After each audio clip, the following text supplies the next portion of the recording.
Many people buy organic because they believe it to be the healthier choice. When it comes to baby formulas, organic is a fairly recent development, with non-organic or conventional formulas being pushed to the side in favor of their organic counterparts. Organic formulas are often advertised as the healthiest available choice for your baby, yet a lot of parents have questions surrounding organic formulas like, what makes it organic? Or is it even a safe choice for my baby? This is even more true for those parents who have been using non-organic formulas and are unsure if the switch would affect their baby. This video will give you a rundown of the United States Department of Agriculture, USDA. The USDA are responsible for regulating organic products in America, so you can understand how products are deemed organic and what the different organic labels you might see on products really mean. We'll also talk a little about the Food and Drug Administration, FDA, as they are responsible for regulating baby formulas, so by the end of this video you should have a clear idea of what exactly goes into your baby formula, which will allow you to make an informed choice the next time you need to stock up. If you are new to our channel, please consider subscribing for more parenting tips and advice. Now back to the video. USDA Rundown. The USDA is the United States Department of Agriculture. It is the department responsible for developing and executing federal laws related to farming, forestry, rural economic development, and food. The aspects that are important to us today are their laws relating to farming and food, and, even more specifically, which of these laws are in place to ensure that products are truly organic. USDA Organic Regulations. The organic regulations in place are quite strict. The full list of regulations can be found on the USDA official website, but we'll try and give you the important bits here. According to these regulations, organic products must be produced using agricultural production practices that foster resource cycling, promote ecological balance, maintain and improve soil and water quality, minimize the use of synthetic materials, and conserve biodiversity. Now, if some of these terms sounded confusing to you, don't worry, as we'll break them down into bite-sized chunks of detail for you. Resource cycling is a process in the maintenance of the biosphere. Essentially, the waste of one individual is another's resource. This is good as it encourages zero waste in the farming/production pipeline. Promote ecological balance. This is taking steps to reduce or eliminate pollution from streets and farms.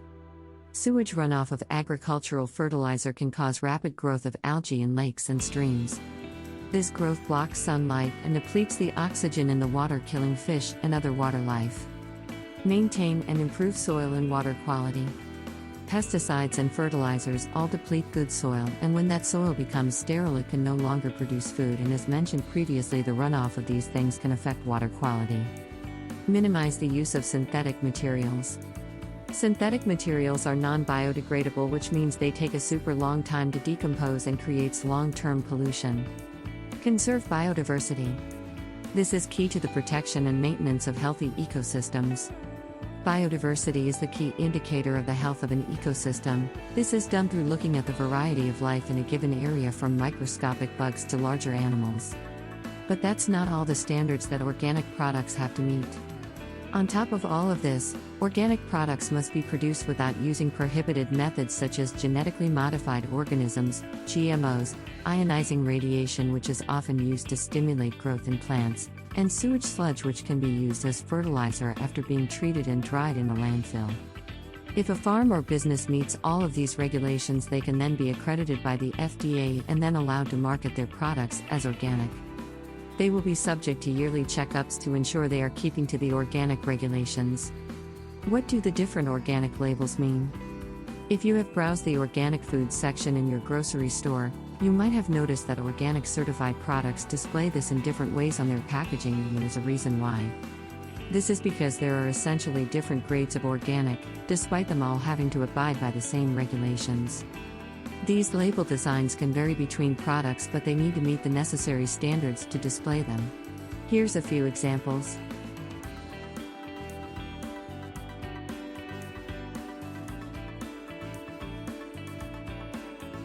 Organic.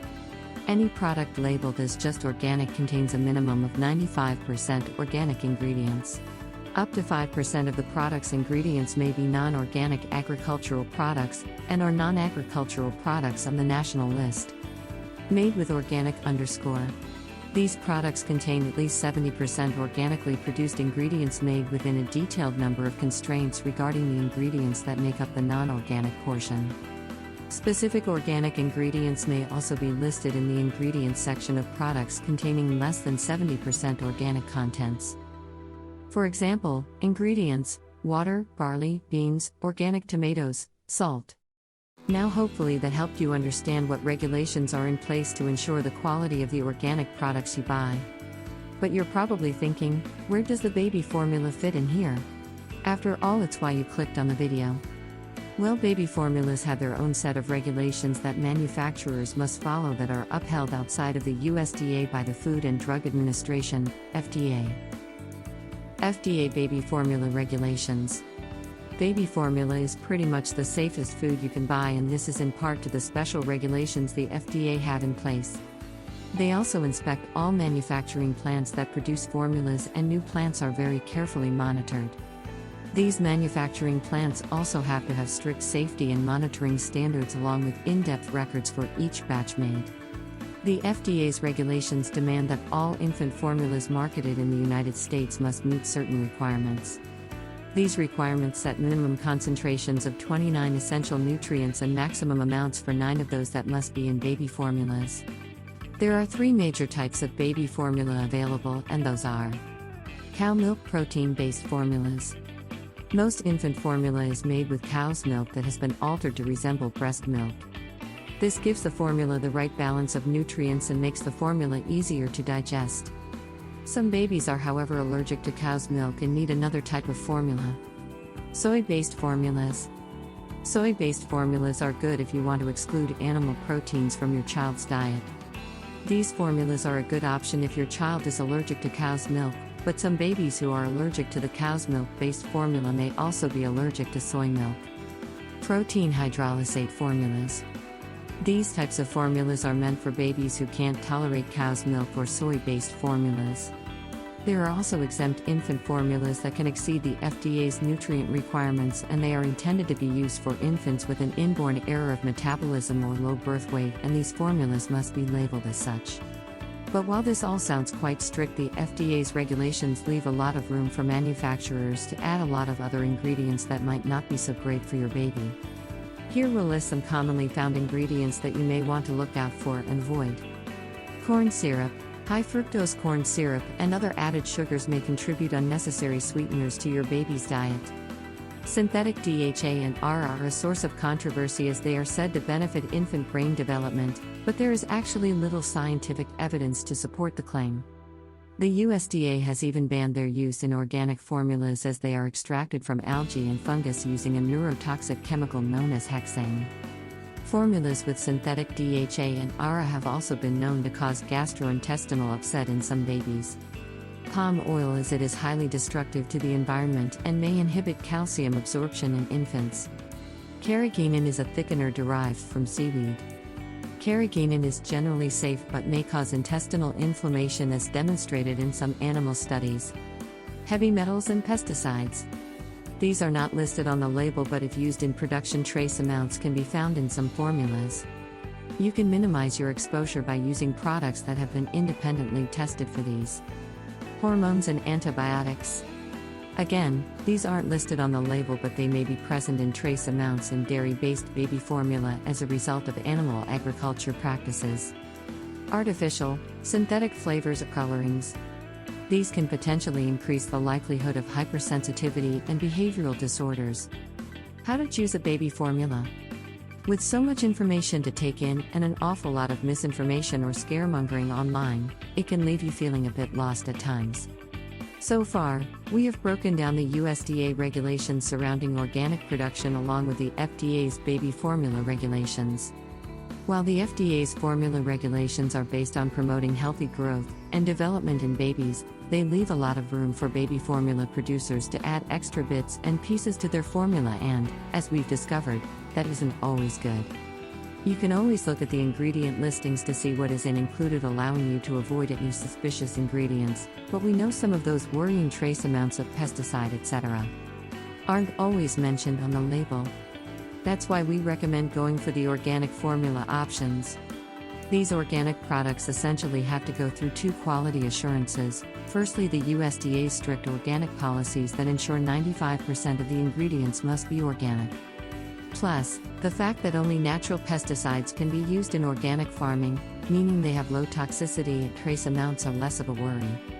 Combine that with the FDA's baby formula regulations that ensure that the formulas must include certain amounts of ingredients to ensure healthy growth and development in your baby.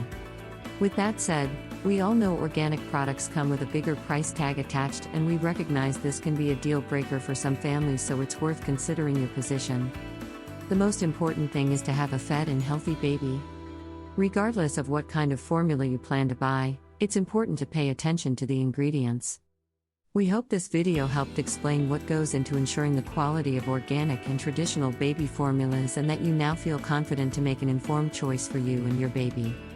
Be sure to check out the link in our description to find out if breastfeeding or formula feeding is best for you. Let us know if you have any questions in the comments below. Please like this video and subscribe to our channel to get notified of new home and parenting videos as soon as they're available.